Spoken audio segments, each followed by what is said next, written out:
63절 말씀 보면 우리 보통 3단 논법이라고 얘기하죠. A는 B고 B는 C다. 그리고 그러면 A는 곧 C다. 이렇게 우리가 3단 논법을 얘기하죠. A가 B고 B가 C라 그러면 A는 곧 C다. 자, 여기서 보니까 살리는 것은 영이니 육은 무익하다. 내가 너희는 말은 영이요 생명이다 라고 했죠. 살리는 것이 뭐라고요? 영이래. 영. 근데 뭐가 영이냐? 내가 너희는 말이 영이다. 할렐루야. 그러니까 살리는 것은 결국 예수님의 말씀이다 라고 말씀할 수가 있죠. 예수님 말씀이다. 자, 살리는 것은 영이다. 자, 우리가 이 땅에 살아가는데 나라는 존재가 몸뚱아리로만 이루어진, 육체로만 이루어진 존재가 아니라 나라는 존재는 육체 안에 영혼이 있다 그랬어요. 영혼이 있어요. 근데 육체는 때가 지나면 배가 고파가지고 오늘 저녁 굶었어, 배고파, 뭐 좀 라면이나 끓여 먹을까? 육체가 배고프면 배고프다는 사인을, 신호를 보냅니다. 그 배고픔을 이겨내고 기도의 자리에 나올 수도 있고 그러죠. 근데 우리의 영혼도 배고픔을 느끼게 되는데 영혼이 배고픔을 느끼지 못할 수가 있다라는 얘기입니다. 여러분, 시편 기자는 내 영혼이 주를 찾기에 갈급합니다 라는 그런 고백을 했어요. 내 영혼이 주를 찾기에 갈급합니다. 우리 모든 성도들이 주를 찾기에 갈급하는 심령들이 돼야 되는데, 그런데 어때요?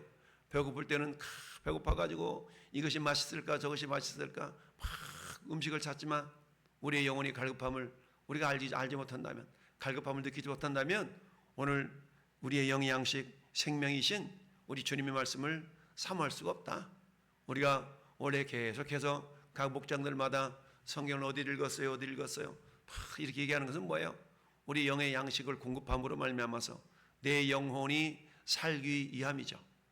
자, 그러면 살리는 것은 영이니 육은 무익하니라. 내가 너희에게 이른 말은 영이요 생명이니라. 여러분, 왜 육체가 무익하다라고 얘기했을까요? 우리의 죄 속으로 말미암는 우리 육체가 결국 타락했기 때문에 우리 육체는 자꾸 뭐예요? 쉬고 싶고 놀고 싶고 이런 타락한 본성, 육이라는 것은 타락한 본성을 의미한 거거든요. 그러니까 타락한 본성으로는 어때요? 영원한 천국, 영생을 이루는 길을 찾아갈 수가 없기 때문에 육은 무익하다라고 말할 수가 있습니다. 그 육이라는 것은 뭐예요? 죄 짓는 데 빠르고 저는 하나님의 말씀을 순종하기보다는 불순종하려고 하는 그런 어떤 근본, 본성을 우리가 육이라고 말할 수가 있어요. 그런데 영이라는 것은 어때요? 철저하게 성령께 사로잡힌 바 될 수 있는 주님의 말씀이 영이라고 그랬으니까 결국 성령에 의해서 지배받는, 우리가 보통 성령 충만은 곧 말씀 충만이다 라고 그러지 않습니까? 그러니까 성령 충만은 말씀 충만이고 이 말씀 충만은 또 기도 충만이다 라고 우리가 고백하고 있습니다. 살리는 것은 결국 그러니까 기도하는 사람은 살아있는 사람입니다. 기도는 영혼의 호흡이지 않습니까? 여러분, 사람이 기절해 누워있어요. 그러면 사람이 죽었나 살았나 어떻게 점검해요? 맥박이 뛰는가를 보죠. 코에 숨이 날숨 들숨이 코에 숨이 숨어지나 또 이것을 보죠.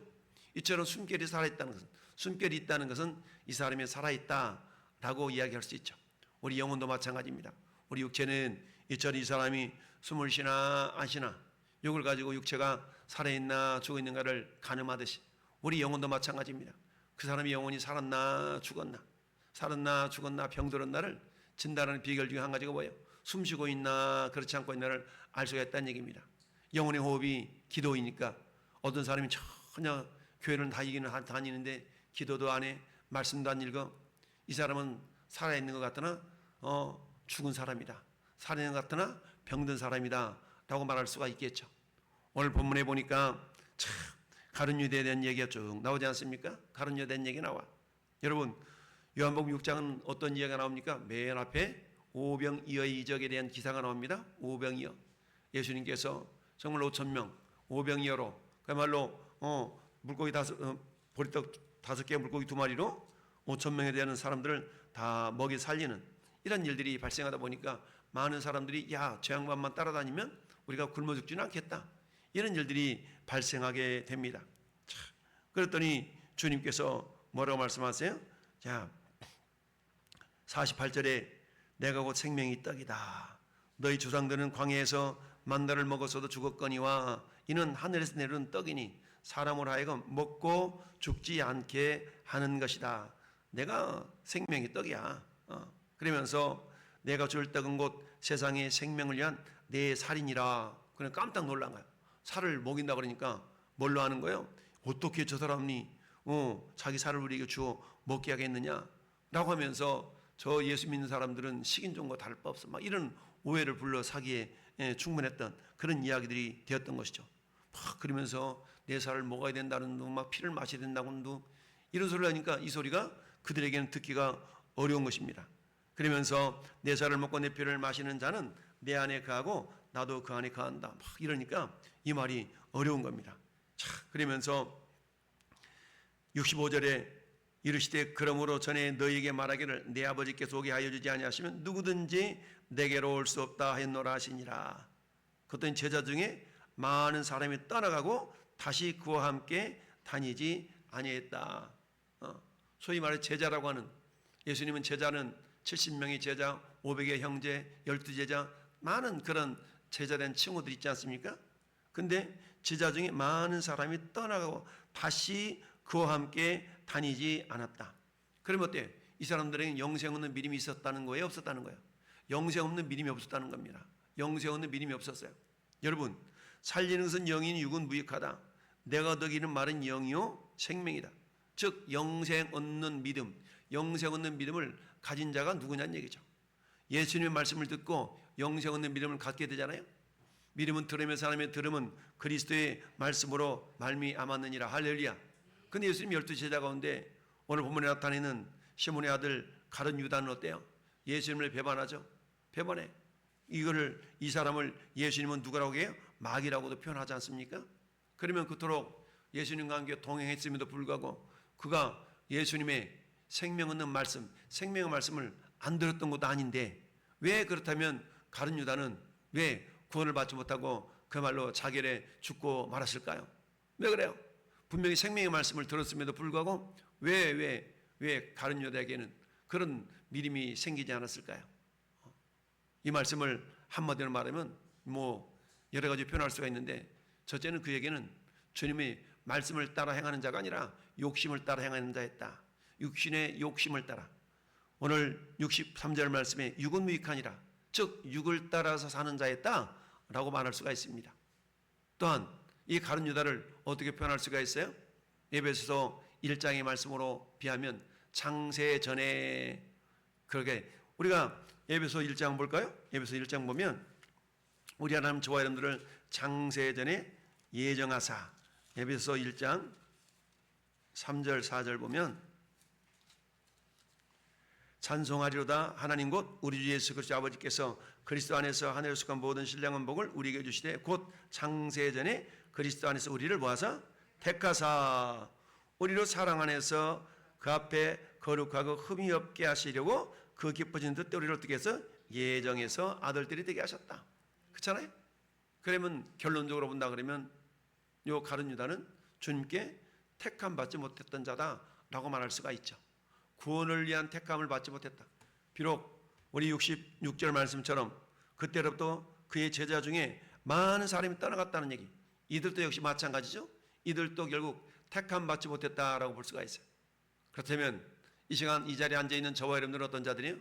내가 예수 그리스도를 나의 구주로 믿고 이 시간 기도에 참석해서 하나님 기도와 간구로 주님의 뜻을 구할 수 있는 그런 믿음을 가졌다는 것은 뭡니까? 우리 이미 택함 받았고 하나님의 자녀로 예정되었다라고 우리가 볼 수가 있죠. 할렐루야. 여러분, 사도 바울은 데살로니가 후서 3장에서 1절 2절 이렇게 얘기합니다. 끝으로 형제들아 너희는 우리를 위하여 기도하기를 주의 말씀이 너희 가운데서와 같이 퍼져나가 영광스럽게 되고 또한 우리를 부당하고 악한 사람들에게서 건지시옵소서라고 좀 중보기도 해주라. 왜? 믿음은 모든 사람의 것이 아니니라. 할렐루야. 믿음은 모든 사람의 것이 아니에요. 우리가 어때요?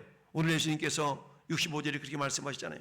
이르시되 그러므로 전에 너희에게 말하기를 내 아버지께서 오게 하여 주지 아니하시면 누구든지 내게로 올 수 없다 했노라 하시니라.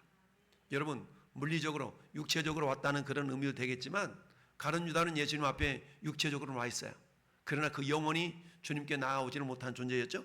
그러니까 아버지께로 내게로 아버지께 오게 하여 주지 아니하시면 누구든지 내게로 올 수 없다. 내게로 올 수 없다.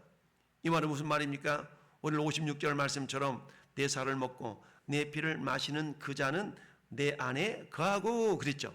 그러니까 주님 안에 거한다는 얘기는 주님 앞에 온다라는 개념과 같은 의미죠. 그렇다 그러면 가룟 유다는 어때요? 주님 앞에 육체적으로 나왔다 할지라도 그 영이 주님께로 오지 않은 자였던 것이죠. 왜? 살리는 것은 영인데 육은 무익하냐. 육을 쫓아서만 주님께 나온 자였다는 얘기죠. 그러다 보니까 어떤 일이 발생해요? 제자 중에 많은 사람들이 떠나갈 수밖에 없었다.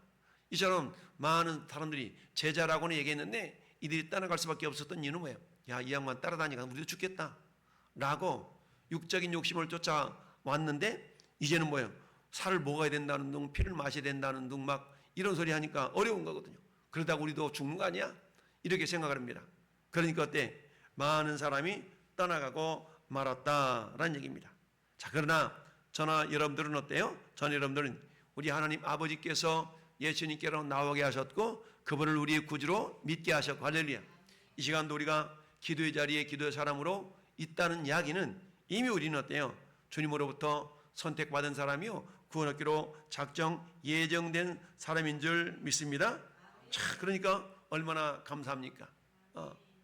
하나님께서는 참 64절 말씀에 그러나 너희 중에 믿지 않는 자들이 있느니라 하시니 이는 예수께서 믿지 아니하는 자들이 누구며 자기를 팔 자가 누구인지 처음부터 아심이라라.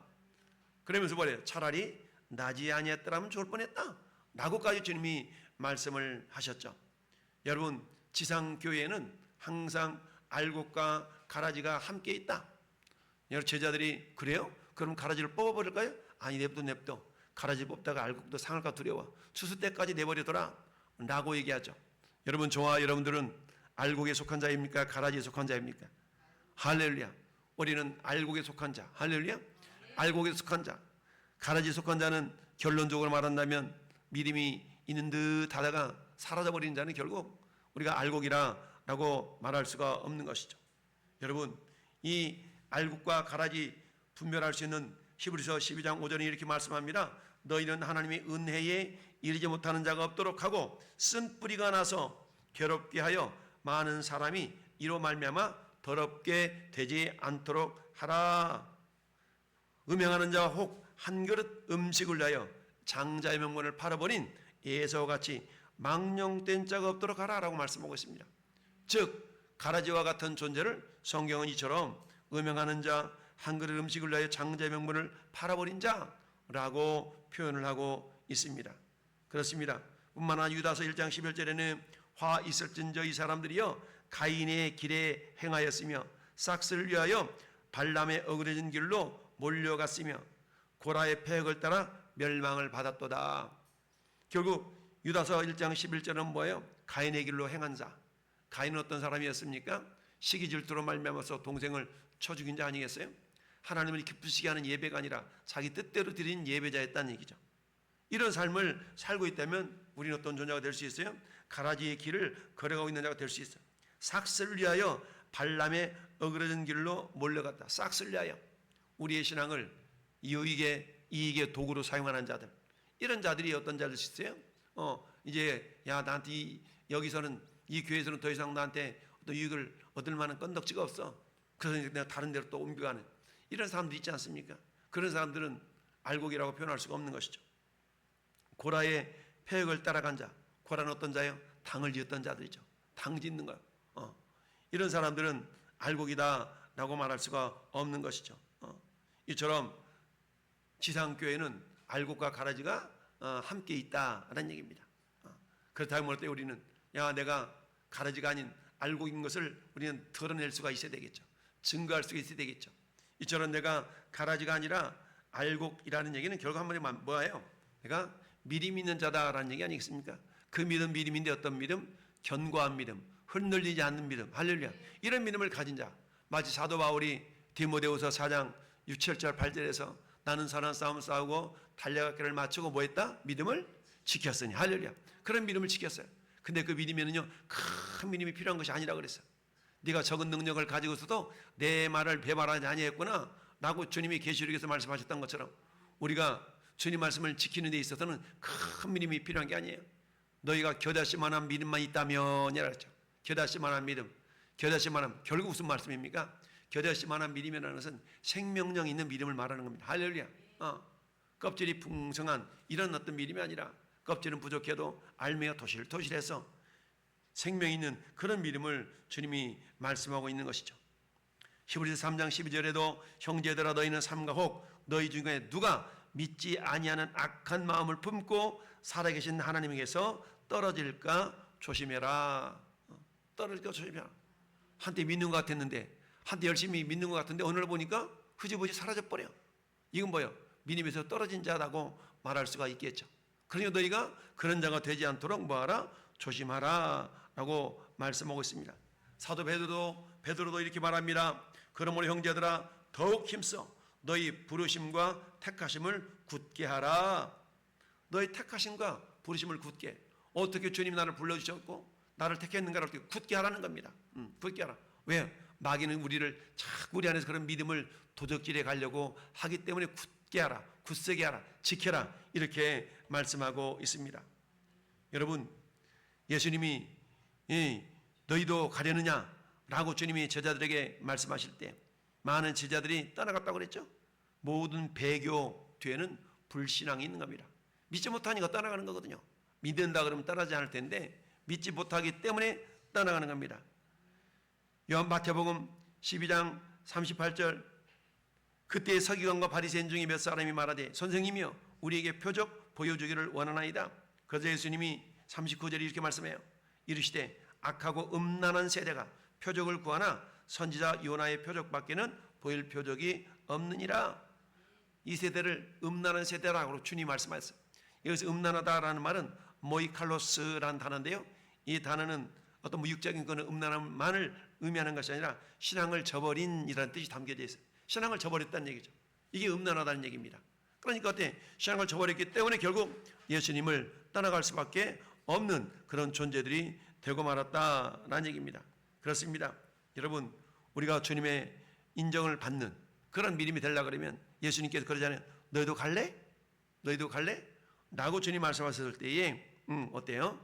영생의 말씀이 주께 있사오니 우리가 누구에게로 가오리까? 이 말을 통해 알 수 있는 것은 뭡니까? 스스로서는 따르다 자력의 믿음, 스스로 자력의 믿음이 우리를 어때요? 진정한 제자 길로 걷게 한다라는 사실입니다. 자력의 믿음, 누군가에 의해서 피동적으로 수동적으로 끌려다니는 신앙이 아니라 스스로 내 믿음을 내가 지킨다라는 그런 믿음의 자세가 있어야만이 우리 스스로가 어때요? 흔들리지 않는 그런 사람이 될 수가 있다. 사도 바울은 고린도전서 16장 13절에 깨어 믿음에 굳게 서서 남자답게 강건하라 라고 말씀합니다. 그럼 여자 가운데는 강건한 자가 없나? 그런 차원이 아니고요. 성경에서 여기서 말하는 남자라는 것은 생명을 주는 자를 남자라 그러거든요. 생명을 주는 자 남자예요. 생명을 받는 입장에 있는 자를 여자라고 표현하는 겁니다. 할렐루야. 그러니까 깨어 믿음에 서도 굳건하게 서도 남자답게 강건하라 라는 말은 뭐냐? 믿음에 굳건한 자라야만이 생명을 줄 수가 있는 겁니다. 할렐루야. 생명을 줄 수가 있는 겁니다. 저는 여러분들도 어때요? 생명을 주는 자, 즉 생명은 어디에? 주의 말씀이 생명이라고 했기 때문에 말씀을 주는 자가 생명을 주는 자입니다. 말씀을 받기만 하는 자가 아니라 말씀을 주는 자가 되셔서 생명을 주는 자가 될 때에 어떤 믿음? 자력적인 믿음의 사람이 될 수가 있어서 주님을 배반하지 않게 된다라는 얘기입니다. 여러분, 골로새서 2장 5절에도 내가 육신으로는 떠나 있으나 심령으로 너희와 함께 있어서 너희가 질서 있게 행함과 그리스도를 믿는 너희 믿음이 굳가는 것을 기쁘게 봄이라. 할렐루야. 사도 바울은요 감옥에 갇혀 있으면서도 골로새 교회를 향해서 편지를 보냈는데 골로새 교회 성도들을 가만히 보니까 야 믿음이 아주 굳건하게 서 있는 그 모습을 보니까 너무 기뻤다는 겁니다. 흔들리지 않고. 그러지 않겠습니까? 목회자의 기쁨이 뭐예요? 성도들이 신앙생활 잘하는 겁니다. 성도들이 신앙생활 잘한다는 것은 뭡니까? 정말 저 사람 삶은 굉장히 힘들고 어려운데 저렇게 믿음으로 꾸벅꾸벅 걷는 모습을 보면 대단해 라고 하는 것이 어때요? 목회자의 기쁨이죠. 목회자 가슴 마음속에 근심거리 불면 날아갈까 꺼질까 이런 성도가 돼서는 안 되거든요. 항상 목사님 걱정 마세요. 제 믿음은요 제가 잘 지키겠습니다. 이렇게 겸손하게 고백하면서도 어때요? 정말 그렇게 실천하는 그런 믿음의 사람들이 있어야만이 목회자가 안심을 가지고 교회를 잘 이렇게 섬기며 이끌어갈 수가 있다라는 얘기입니다. 골로새 2장 7절에도 그 안에 뿌리를 박으며 세움을 받아 교훈을 받은 대로 믿음에 굳게 서서 감사함을 넘치게 하라. 할렐루야. 결국 어떻습니까? 여러분, 믿음이 충만한 사람은 감사가 많은 사람이에요. 할렐루야. 감사가 부족하다는 얘기는 우리 믿음이 부족하다는 얘기거든요. 믿음이 풍성해봐요. 어떤 상황 가운데서도 믿음을 승리하니까 하나님을 향한 감사가 차고 넘치게 되는 줄로 믿습니다. 사도 베드로가 그렇습니다. 영생의 말씀이 주께 있사오니 우리가 누구에게로 가오리까. 할렐루야. 여러분, 이처럼 우리의 믿음이라는 것은 영생에 대한 굳은 확신이 있을 때에 우리가 주님을 배반하지 않네. 교회를 떠나지 않습니다. 무슨 말씀이에요? 영생의 말씀이 있는데 어디를 가? 라고 영생에 대한 그런 확신이 있을 때 우리가 배교의 길을 걷지 않는다라는 사실입니다. 여러분, 66절에 제자 중에 많은 사람이 예수님을 떠나갔어요. 이들이 영생에 대한 사모함이나 영생에 대한 믿음이 없었기 때문에 떠나간 거 아니겠어요? 할렐루야. 그렇습니다. 저희 여러분들은 영생에 대한 굳은 확신이 분명히 우리에게 필요하다라는 얘기입니다. 예수님이 요한복음 20장 31절에 이렇게 말씀하셨어요.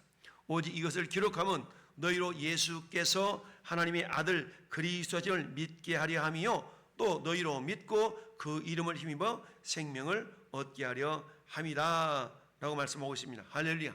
그렇습니다. 하나님 오늘도 우리에게 생명을 지속적으로 공부해서 그 생명이 끊어지지 않는 자, 즉 영생을 얻는 자요 영생을 누리는 자가 되기를 원하십니다. 살리는 건 영이니 육인 무익하니라. 여러분, 살리는 건 영이야. 영이라는 눈이 보이지 않지만 우리 주님 말씀 오늘 이는 말은 영이요 생명이라고 했어요.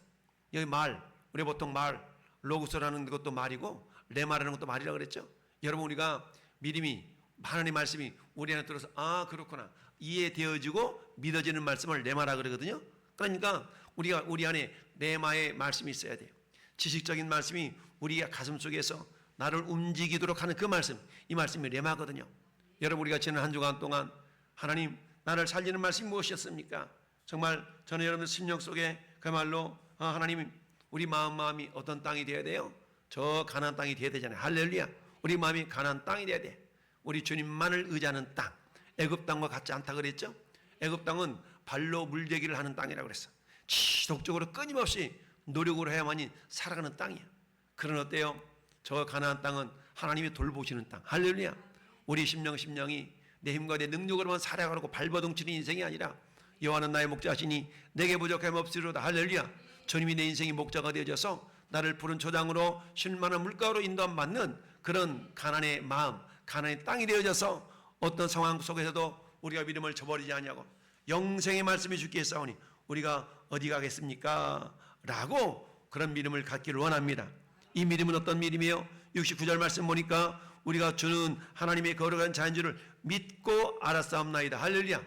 여러분, 그런 말씀하잖아요. 믿는 믿음에서 아는 믿음이 믿는 믿음, 그러니까 믿어지는 믿음으로 자라가는 그런 믿음이 되어야 된다는 얘기인데 무조건 믿는 것이 아니라 알고 믿는 것이죠. 할렐루야. 그래서 우리가 주는 하나님의 거룩하신 자인 줄을 믿고 알았사옵나이다. 믿고 알았어. 그렇구나 라고 깨닫게 됐다는 얘기죠. 할렐루야. 이건 그저 지식적으로만 아는 것이 아니라 경험적인 알을 의미하죠. 알았다는 얘기. 우리 하나님께서 경험을 통해서 알게 하시는 그런 은혜를 말하고 있는 것이죠. 사도 바울은 에베소서 4장 13절에도 우리가 다 하나님의 아들을 믿는 것과 아는 일이 하나가 되어 할렐루야. 믿는 것과 아는 일이 하나가 될 때 온전한 사람이 될 수가 있는 겁니다. 믿습니다 그러는데 몰라. 그건 무조건적인 믿음이죠. 그런 무조건적인 믿음이 아니라 깨닫고 알고 믿는 그런 믿음이 진정한 생명이 있는 믿음이 될 수가 있습니다. 할렐루야. 우리가 덮어놓고 믿는 것이 아니라 맞아, 하나님 말씀이 과연 그런가? 베레아 사람들은 데살로니가 사람들보다 더 신사적이었어. 하나님 말씀이 과연 그러한가? 라고 한다고 그랬죠. 늘 말씀을 묵상하면서 맞아, 그 말씀이 그런 것 같아. 왜 이렇게 되었지? 기도하면서 하나님 이 말씀을 깨닫게 해주세요. 기도하는 가운데 불현듯 깨달아지는 그런 말씀. 할렐루야. 이런 말씀이 우리를 살리는 말씀이요 우리가 견고하게 설 수 있는 그런 능력의 말씀인 줄 믿습니다. 그런데 그 가운데 한 사람은 뭐라고 했어요? 마귀다 라고 말하고 있습니다. 마귀다. 그렇습니다. 저는 여러분의 믿음이 그야말로 주님을 아는 것과 믿는 것이 하나 되어져서 균형 잡힌 신앙, 그런 신앙을 통하여서 살리는 것은 영이니 육은 무익하니라. 여러분, 우리가 사는 것이 하나님의 말씀으로 사는 겁니다. 할렐루야. 그러나 여전히 육체를 가지고 있기 때문에 육체도 필요하지만, 여기서 말하는 육이라는 것은 육체적인 본성을 쫓아가는 인생, 우리는 육체적인 본성을 쫓아가는 인생이 아니라 하나님의 말씀대로 나아가는 인생. 주님 말씀하시면 내가 나가리라, 주님 뜻이 아니면 내가 멈춰지리라, 이런 믿음이 되어져서 마침내 영원한 생명, 영생을 누리는 그런 믿음의 사람들이 될 수 있기를 예수님 이름으로 축원합니다. 아멘.